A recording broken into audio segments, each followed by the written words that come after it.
What's up, you guys? Slasher movie reviews here. We did the best, now unfortunately we've got to do the worst. And here are the top 10 worst movies of 2015. Now, I wish I could dodge every bad movie of 2015, but sadly, that's not the case. But I did dodge these few, and that is what I call the Sandler Blood and Scream trilogy of 2015, The Cobbler, Pixels, and The Ridiculous Six. Paul Blart Mall Cop 2, Alvin and the Chipmunk, The Road Chip, and Jim and the Hologram. Now, before we get into the top 10 list, let me shout out a few dishonorable mentions. These are some really awful movies. They're just not the top 10 worst, in my opinion. Victor Frankenstein, The Gunman, Unfinished Business, Max, and Transporter Refueled. Now, let's get on with this list. So, starting my list off at number 10, I have Point Break. Seriously, who asked for this remake? This remake was so unnecessary and pointless that it deprives any sort of joy, any sort of entertainment.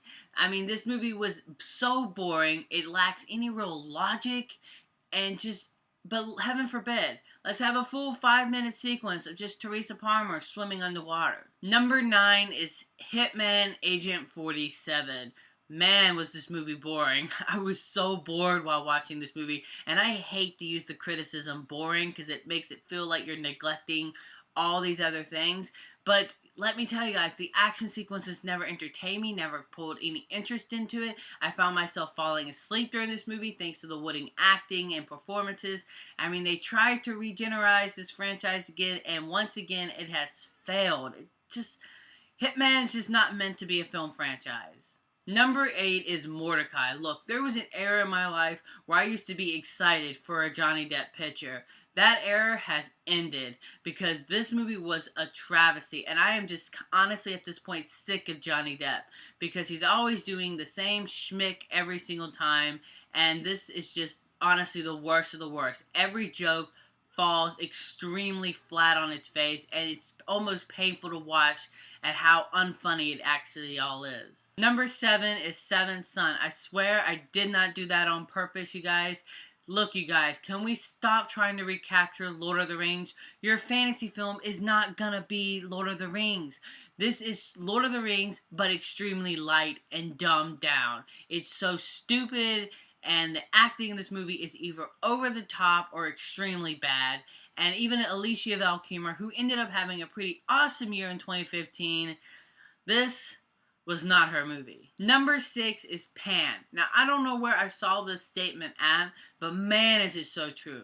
Pan suffers from an identity crisis. This movie has no idea who it's trying to be, what it's trying to be, and who it's trying to be for. It's all over the place, and it just throws so much visual flair at you just to cover and mask it all up. The action's not all that entertaining, and the acting is honestly pretty bad in this movie, and I hated Hugh Jackman as Blackbeard. His performance just comes off really awkward and campy, yet the film doesn't try to go that route, and it forgets to even focus on the main character of the movie, Peter Pan, who we're supposed to be following. We're halfway there, you guys, and at number 5, I have Terminator Genisys. This film tries to reboot the Terminator franchise once again, and once again fails. It tries to be the whole Days of Future Past and rewrite the wrongs, but ends up making so many wrongs in the process. Because look, the first 2 films are perfect films.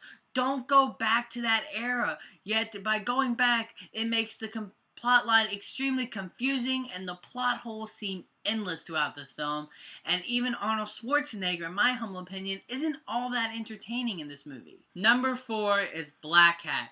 Yeesh, this movie is a mess, and I don't know who thought casting Chris Hemsworth to play a cyber hacker was a good idea, because they were wrong.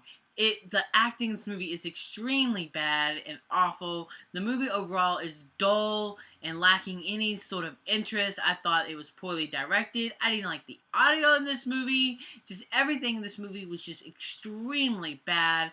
And the shootout at the end, what was that? Number 3 is Aloha. Seriously, what is this movie? Like, it never felt like an actual movie.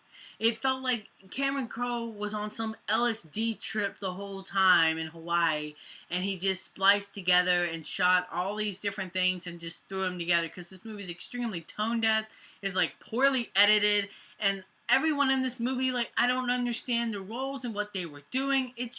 It was a very bizarre experience, because this movie has no idea what it's trying to be. It's got like 18 different stories going on. Well, I mean, one moment it's trying to be this deep, intimate look at Hawaii and the relationship, and then it's just brutal comedy in the exact same scene. This was an odd movie. And the second worst film of 2015 is Fantastic Four. I sympathize with this movie. The whole way up to it, I was like, y'all, keep calm, wait till the movie comes out, let's see how it'll be. Then we saw it, and man, was this a travesty. I mean, not a single thing in this movie was going for it. I mean, everything's all over the place. It botched it. The villain in this movie is extremely botched. It's devoid of a third act. The acting is not good, and there are just some blatantly obvious critical errors in this film. I mean, Sue Storm's hair, it just irritates me so much in this movie. This movie is just a travesty and one of the worst superhero movies I have ever seen in my life, you guys. There needs to be a documentary on the failure of this film, because I bet you it would win an Oscar. And the worst movie of 2015 is 50 Shades of Grey, or as I like to refer to it, 50 Shades of Hell.